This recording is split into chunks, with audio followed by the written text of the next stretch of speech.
নমস্কার, দেখছেন কলকাতা টিভি। আপনাদের সঙ্গে আমি অর্পিতা। শুরু করলাম পলিটিক্স। 7 দফার মধ্যে 2 দফা ভোট সম্পন্ন। প্রধানমন্ত্রী নরেন্দ্র মোদীর ভাষণ থেকে ক্রমে অপশ্রিয়মান রামলালা মায়ের রাম মন্দির প্রসঙ্গ। 2 দফা হিন্দি বলয়েও ব্যাপক হারে হ্রাস পেতেই পদ্ম শিবিরে অস্বস্তি।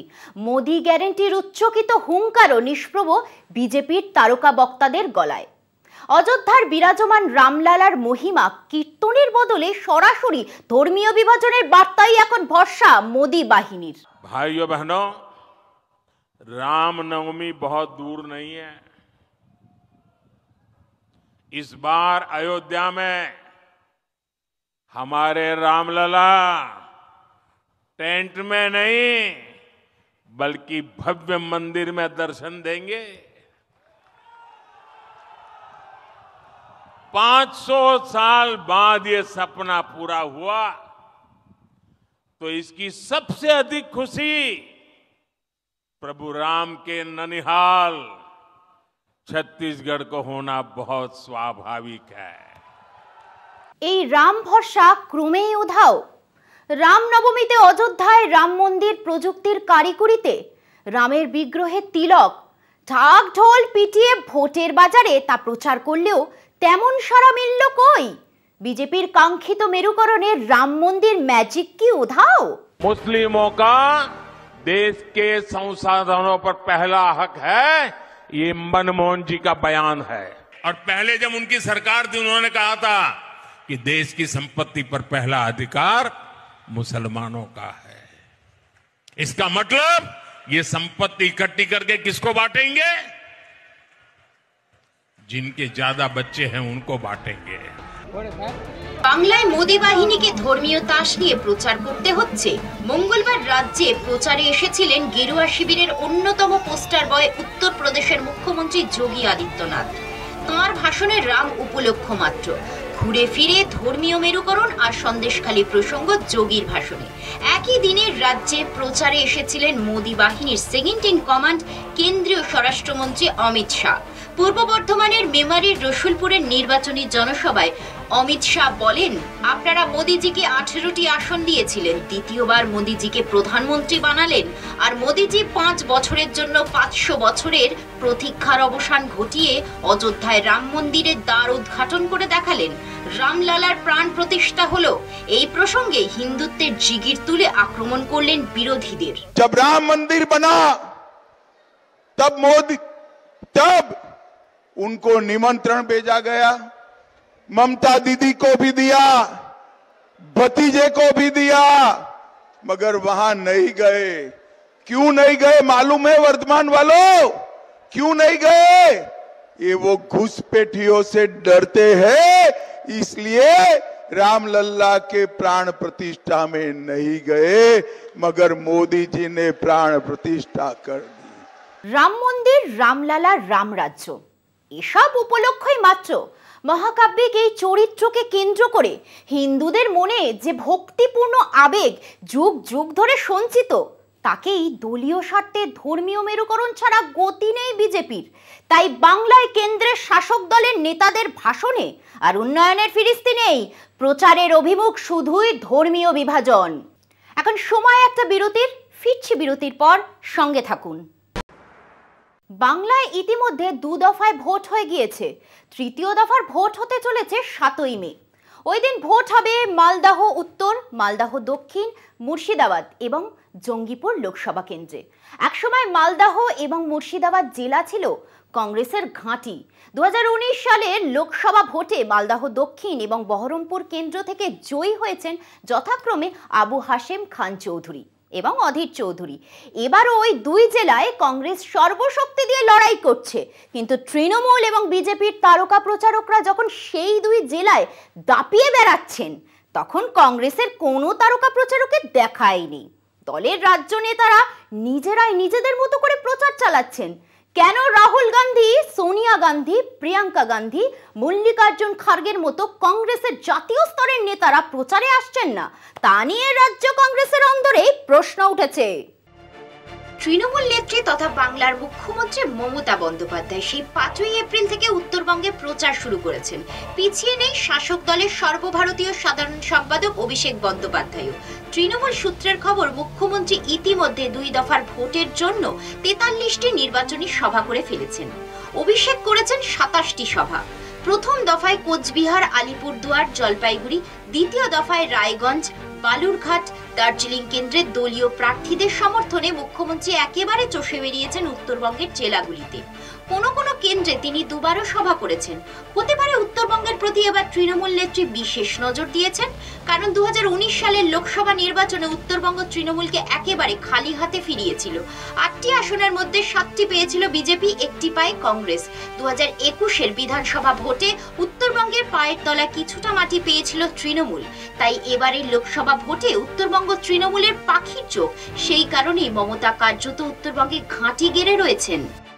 শুধু মমতাই নন, উত্তরবঙ্গে একাধিক সভা করেছেন খোদ প্রধানমন্ত্রী নরেন্দ্র মোদী থেকে শুরু করে কেন্দ্রীয় স্বরাষ্ট্রমন্ত্রী অমিত শাহ, প্রতিরক্ষা মন্ত্রী রাজনাথ সিং প্রমুখ। বিজেপি নেতারা গত বিধানসভা ভোটের মতোই এবারেও বাংলায় ডেলি প্যাসেঞ্জারি করছেন। আজও অমিত শাহ বাংলায় সভা করেছেন। আগামী সপ্তাহে আবার বাংলায় আসছেন নরেন্দ্র মোদী। যেখানে মমতা, মোদী, অমিত শাহ বাংলার মাটি আঁকড়ে পড়ে থাকছেন, এই গরমের মধ্যেও বিভিন্ন জেলার এক প্রান্ত থেকে অপর প্রান্তে ছুটে বেড়াচ্ছেন, সেখানে কোথায় রাহুল গান্ধী, প্রিয়াঙ্কা গান্ধী, সোনিয়া গান্ধী, মল্লিকার্জুন খার্গেরা? অথচ দ্বিতীয় দফার ভোটের জন্য এআইসিসি যে লম্বা তালিকা পাঠিয়েছিল প্রচারের জন্য, তাতে কারোর নামই ছিল না। খার্গে থেকে শুরু করে রাহুল, প্রিয়াঙ্কা, সোনিয়া, হিমাচল প্রদেশের মুখ্যমন্ত্রী সুখবিন্দর সিং সুখু, তেলেঙ্গানার মুখ্যমন্ত্রী রেবন্ত রেড্ডি, রাজস্থানের প্রাক্তন মুখ্যমন্ত্রী অশোক গেহলট, সচিন পাইলট, বাংলার নেতা অধীর চৌধুরী, দীপা দাসবংশী, আব্দুল মান্নান, দেবপ্রসাদ রায় সহ 40 জনের নাম ছিল। কিন্তু দ্বিতীয় দফার প্রচারে তাঁদের প্রায় কাউকেই দেখা যায়নি। কংগ্রেস সূত্রের খবর, প্রিয়াঙ্কা গান্ধী মালদহের প্রচারে আসতে পারেন। তাঁর সফরের দিনক্ষণ এখনো চূড়ান্ত হয়নি। তাঁর সফর নিয়েও কংগ্রেসের অন্দরে চলছে টানাপোড়েন। উত্তর মালদহের নেতারা চান প্রিয়াঙ্কার সভা হোক নিত্যানন্দপুরে। দক্ষিণ মালদহের নেতৃত্ব চাইছেন সভা হোক সুজাপুর কিংবা কালিয়াচকে। দক্ষিণ মালদহের কংগ্রেস প্রার্থী ঈশা খান চৌধুরী বলেন, প্রিয়াঙ্কা গান্ধীর সফরের সম্ভাবনা রয়েছে। সভা কোথায় হবে তা এখনো ঠিক হয়নি। এবার কংগ্রেসের সঙ্গে বামেদের সমঝোতা অনেকটা পাকাপোক্ত হয়েছে। কংগ্রেস এবং সিপিএম নেতারা সেই সমঝোতার ব্যাপারে অনেকটাই আন্তরিক। সিপিএম এবং কংগ্রেসের যে 2 শীর্ষ নেতা মোহাম্মদ সেলিম এবং প্রদেশ কংগ্রেস সভাপতি অধীর চৌধুরী প্রথম থেকে জোটের কথা বলে আসছিলেন। তাঁরা নিজেরাও প্রার্থী। বহরমপুরের অধীর চৌধুরী দাঁড়িয়েছেন। পাশের কেন্দ্র মুর্শিদাবাদে বাম কংগ্রেস জোটের প্রার্থী মোহাম্মদ সেলিম। 2 দিন আগেই ডোমকলে অধীর এবং সেলিম যৌথ সভা করেন। সেখানে ভিড় হয়েছিল চোখে পড়ার মতো। সেই সভা থেকে দুজনেই দুজনকে জেতানোর ডাক দিয়েছেন। অধীর বলেছেন, সেলিম ভাইকে জেতানোর জন্য মুর্শিদাবাদের কংগ্রেস কর্মীরা জান বাজি রাখবেন। এবার অধীরকে নিজের কেন্দ্রে সময় দিতে হচ্ছে। সেখানে তাঁর দলের জাতীয় নেতাদের কারোর দেখা নেই এই পর্যন্ত। 13ই মে চতুর্থ দফার ভোট। ওই দফায় অধীরের কেন্দ্রে ভোট গ্রহণ চলবে। তার আগে কংগ্রেসের জাতীয় স্তরের নেতারা কি আসবেন প্রচারে? অধীর, সেলিম যদি এক মঞ্চে থাকতে পারেন, তবে সিপিএম এর সাধারণ সম্পাদক সীতারাম ইয়েচুরি এবং কংগ্রেসের রাহুল গান্ধীর এক মঞ্চে থাকতে আপত্তি কোথায়? প্রশ্ন তুলেছেন 2 দলের সাধারণ কর্মীরা। কংগ্রেস এবার প্রায় 12টি আসনের লড়াই করছে। দলের কর্মীরা চাইছেন কংগ্রেসের জাতীয় স্তরের নেতারা অন্তত পরের দফাগুলির ভোটের জন্য বাংলায় প্রচারে আসুক। অবশ্য তাদের সময় কোথায়? আমেথি, রায়বেরেলিতে রাহুল, প্রিয়াঙ্কারা দাঁড়াবেন কিনা তা নিয়ে এখন ব্যস্ত তারা। এখন সময় আরও একটা বিরতির। ফিরছি একটু পরেই, সঙ্গে থাকুন। আবহাওয়ার সঙ্গে পাল্লা দিয়ে তাচ্ছে বঙ্গভোটের ময়দান। একদিকে যেমন রাজ্য জুড়ে প্রচার চালাচ্ছেন তৃণমূল নেত্রী মমতা বন্দ্যোপাধ্যায় ও অভিষেক বন্দ্যোপাধ্যায়, তেমনি দিল্লি থেকে আসা যাওয়া বেড়েছে নরেন্দ্র মোদী এবং অমিত শাহ। আসছেন ভিন রাজ্যের বিজেপি মুখ্যমন্ত্রীরাও, আর তাতেই নতুন নতুন তীরে শান দিচ্ছেন বিজেপি নেতারা। যেমন মঙ্গলবারের প্রচারে সিএএ প্রসঙ্গ তুললেন অমিত শাহ। যে রাজ্যে হাথরস ও উন্নয়নের মতো নারকীয় ঘটনা ঘটে, বাংলায় এসে সেই রাজ্যের মুখ্যমন্ত্রী তুললেন সন্দেশখালীতে নারী বিগ্রহের অভিযোগ। অন্যদিকে মমতা বন্দ্যোপাধ্যায়ের ভাষণের আগাগোড়া জুড়ে রইল বিজেপি বিরোধী প্রচার। আবহাওয়া অফিসের সতর্কতাকে পাশ কাটিয়ে যত দিন এগোচ্ছে বাড়ছে ভোটের পারদ। দাবদাহ ও তাপপ্রবাহকে উপেক্ষা করেই চলছে ভোটের প্রচার। সেই প্রচারে মঙ্গলবার বহরমপুর, সিউড়ি ও অন্ডাল মিলিয়ে রাজ্যে তিনটি সভা করেন উত্তরপ্রদেশের মুখ্যমন্ত্রী যোগী আদিত্যনাথ। নরেন্দ্র মোদীর নেতৃত্বে দেশ জুড়ে বিজেপির উন্নয়ন ও বাংলার সরকারকে দুর্নীতিপূর্ণ আখ্যা দেওয়ার পাশাপাশি সরাসরি হিন্দুত্বের কথা উঠে এলো যোগীর ভাষণে। ভোটের নদী পার হতে হিন্দুত্বই যে বিজেপি ট্রাম্প কার্ড, সে কথা স্পষ্ট হলো আরো একবার। इस बंगाल ने भारत को सिखाया था कि गर्व से कहो हम हिंदू हैं, उस बंगाल में आज हिंदू परंपरा और संस्कृति को रौंदने का प्रयास सत्ता के संरक्षण में कैसे हो रहा है, यह देख करके अंतःकरण हमारा अत्यंत गर्वित होता है। ভোট প্রচারের গোড়া থেকেই বিরোধী প্রচারে ঘুরে ফিরে এসেছে সন্দেশখালী প্রসঙ্গ। তার ব্যতিক্রম নয় মোদী শাও। মঙ্গলবার সেই তালিকায় জুড়ল উত্তরপ্রদেশের মুখ্যমন্ত্রী যোগী আদিত্যনাথের নাম। जिस बंगाल ने देश को दयामयी शक्ति के अधिष्ठात्री देवी मां दुर्गा की पूजा का अनुष्ठान करने का संदेश दिया था, उस बंगाल में बहनों और भाइयों संदेश खाली जैसी घटनाएं बंगाल के अंदर कैसे घटित हो रही हैं, यह प्रश्न आज मैं बंगाल की सरकार से करने के लिए, बहरामपुर से प्रश्न मैं करने के लिए आया हूं। নাগরিকত্ব সংশোধন আইন নিয়ে প্রথম থেকেই সরব কেন্দ্রের বিজেপি সরকার। বিরোধীদের হাজারো প্রতিবাদ সত্ত্বেও সেই আইন লাগু করতে বদ্ধপরিকর গেরুয়া শিবির। ভোটের প্রচারেও সিএই অন্যতম হাতিয়ার বিজেপির। সেই সূত্রেই মঙ্গলবার বাংলার ভোটের প্রচারে নাগরিকত্ব সংশোধন আইনের প্রসঙ্গ কেন্দ্রীয় স্বরাষ্ট্রমন্ত্রী অমিত শাহের মুখে। এদিন পূর্ব বর্ধমানের মেমারির প্রচার সভায় নাগরিকত্ব সংশোধন আইনের প্রসঙ্গ উঠে এলো কেন্দ্রীয় স্বরাষ্ট্রমন্ত্রী অমিত শাহের ভাষণে। এ রাজ্যের মুখ্যমন্ত্রী যে সিএ বিরোধী, সে কথা মাথায় রেখে বিঁধলেন তৃণমূলকে। ममता दीदी सीए का विरोध कर रही है।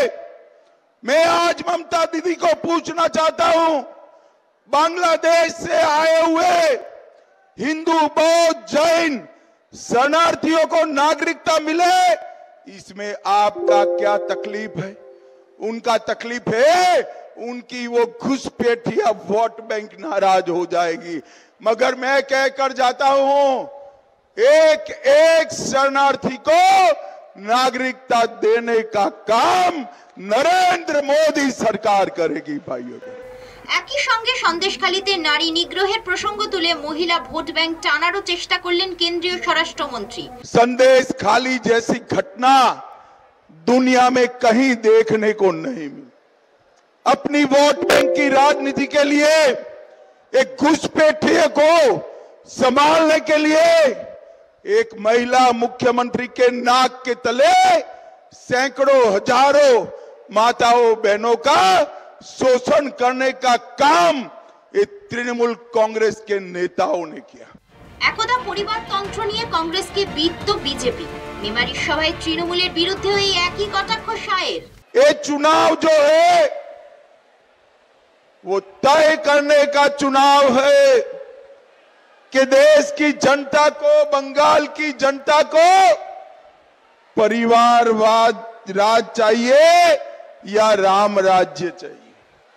मुझे बताओ, आप भतीजे को सीएम बनाना चाहते हो क्या? जोर से बोलो, भतीजे को सीएम बनाना चाहते हैं क्या? मोदी जी को पीएम बनाना चाहते हो क्या? तो मोदी जी को पीएम बनाना है तो असीम सरकार जी को वोट देकर उनको सांसद बनाइए। বিজেপির সঙ্গে পাল্লা দিয়ে এদিনও প্রচারে ঝড় তুলেছেন মমতা বন্দ্যোপাধ্যায়। মালদহের জোড়া সভায় বাংলার প্রতি কেন্দ্রের বঞ্চনার প্রসঙ্গ তুলে তুলোধনা করেছেন বিজেপিকে। এ রাজ্যে 100 দিনের কাজ ও আবাস প্রকল্পে দুর্নীতি নিয়ে বিজেপি নেতারা যে অভিযোগ তুলেছেন, মালদহের প্রচার সভা থেকে তার প্রতিবাদও শোনা গিয়েছে মমতার ভাষণে। মালদহে দুটো লোকসভার একটিও তৃণমূলের দখলে নেই, একটি কংগ্রেসের, অন্যটি বিজেপির। সে কারণেই এদিন দুটো জনসভার পাশাপাশি রোড শো করেন মমতা। বাংলায় দুর্নীতি নিয়ে অমিত শাহ যে অভিযোগ করেছেন তা উড়িয়ে পাল্টা চ্যালেঞ্জ মমতা বন্দ্যোপাধ্যায়ের। আমি অমিত শাহকে চ্যালেঞ্জ করে বলছি, আমাদের সরকার থাকাকালীন একটা ইউটিলাইজেশন সার্টিফিকেট পড়ে নেই। সিপিএম এর দায়িত্ব আমি নিতে যাব না। সিপিএম এর বড় বন্ধু বিজেপি, তুমি ঠিক করো। আমি আমাদের কথা বলবো, আমাদের এই 12 বছরে একটাও আনইউটিলাইজেশন সার্টিফিকেট পড়ে নেই। তুমি যে মিথ্যে কথাটা বলে গেলে তার জন্য কত দাম দেবে, কত দাম দেবে, কত দাম আমরা জানতে চাই। মিথ্যে কথার দাম কত? গোড়া থেকেই এ রাজ্যে সিএ চালু করার বিরোধী মমতা। এদিন অমিত শাহের সিএ কটাক্ষকেও পাল্টা দিতে ছাড়েননি তিনি। কি মা বোনেরা কে চান? কি আদিবাসী ভাই বোনেরা কে চান? কে চান? কে? আপনি জানেন ক্যার মানে কি? ক্যার মানে হচ্ছে আপনি যে আগে অ্যাপ্লাই করবেন, হাত লেখালে সঙ্গে সঙ্গে নামটা লেখালে আপনাকে বিদেশি বলে দেওয়া হবে, অর্থাৎ আপনি এখানকার মানুষ নন, আপনার নাগরিকত্ব চলে যাবে। গোটা রাজ্য কম বেশি পড়ছে অসহ্য গরমে, চলছে লু, চড়া রোদের সঙ্গে গরম হাওয়া।